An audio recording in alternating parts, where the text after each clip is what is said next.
Is Lord. ദൈവത്തിൻ്റെ അതിപരിശുദ്ധമായ നാമം വാഴ്ത്തപ്പെടുമാറാകട്ടെ. രൂത്തിന്റെ പുസ്തകം 1-16 വാക്യം. നീ പാർക്കുന്നിടത്ത് ഞാനും പാർക്കും, നിന്റെ ജനം എൻ്റെ ജനം, നിന്റെ ദൈവം എൻ്റെ ദൈവം. ന്യായാധിപന്മാർ ന്യായപാലനം നടത്തിയിരുന്ന കാലത്ത് സംഭവിച്ച ചില കാര്യങ്ങൾ രൂത്ത് എന്ന പുസ്തകത്തിൽ എഴുതിയിരിക്കുന്നതായി നാം കാണുന്നു. ന്യായാധിപന്മാരുടെ പുസ്തകത്തിലെ വിശേഷാൽ അവസാനത്തെ 5 അധ്യായങ്ങളിലെ അന്തരീക്ഷത്തിൽ നിന്ന് തികച്ചും വ്യത്യസ്തമായ ശാന്തമായ ഒരു രംഗമാണ് രൂത്തിൻ്റെ പുസ്തകത്തിന് ഉടനീളം നാം കാണുന്നത്. ക്ഷാമം ഉൾപ്പെടെ ലോകത്തിൽ സംഭവിക്കുന്ന സകല കാര്യങ്ങൾക്കും ദൈവത്തിൻ്റെ അറിവോടുകൂടെയാണ് എന്ന് നമുക്ക് കാണാം. ന്യായാധിപന്മാരുടെ പുസ്തകത്തിൽ ഈ ക്ഷാമകാലത്ത് മറ്റുള്ളവരെല്ലാം ബേത്ലഹേമിൽ തന്നെ ഉറച്ചു നിന്നപ്പോൾ എലീമേലെക്ക് എന്ന വ്യക്തി മാത്രം സകുടുംബവുമായി ജാതികളുടെ ദേശമായ മോവാബിലേക്ക് യാത്ര പുറപ്പെടുന്നതായി നാം കാണുന്നു. മോവാബ് ദേശത്ത് 10 സംവത്സരത്തിൽ അവരുടെ പരദേശവാസത്തിനുള്ളിൽ 2 വിവാഹങ്ങളും 3 മരണങ്ങളും നടന്നതായി 5 വരെയുള്ള വാക്യങ്ങളിൽ നിന്ന് വ്യക്തമാണ്. കൊടിയ സങ്കടത്തിൻ്റെ മധ്യത്തിൽ നവോമി എന്ന ഈ സഹോദരി കരുണയും സ്നേഹവുമുള്ള ഒരു അമ്മായിമ്മയായിരുന്നു എന്ന് നമുക്ക് മനസ്സിലാക്കുവാൻ കഴിയും. അതുപോലെ തന്നെ യൗവനത്തിൽ വിധവമാരായി തീർന്ന ഓർപ്പയും രൂത്തും മാതൃകാപരമായ മരുമക്കളുമായിരുന്നു എന്ന് നമുക്ക് തിരുവചനങ്ങളിലൂടെ മനസ്സിലാക്കാം.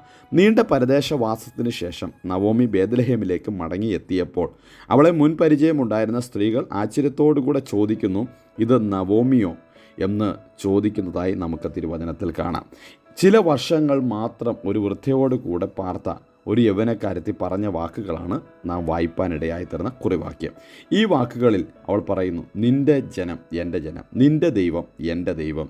ഈ ദൈവത്തെക്കുറിച്ചുള്ള അറിവാണ് തീർച്ചയായും അവളുടെ ജീവിതത്തിൽ അമ്മായിമ്മയോട് ചേർന്ന് ജീവിക്കുവാൻ, ചേർന്ന് പോകുവാൻ അവളെ സഹായിച്ചത്.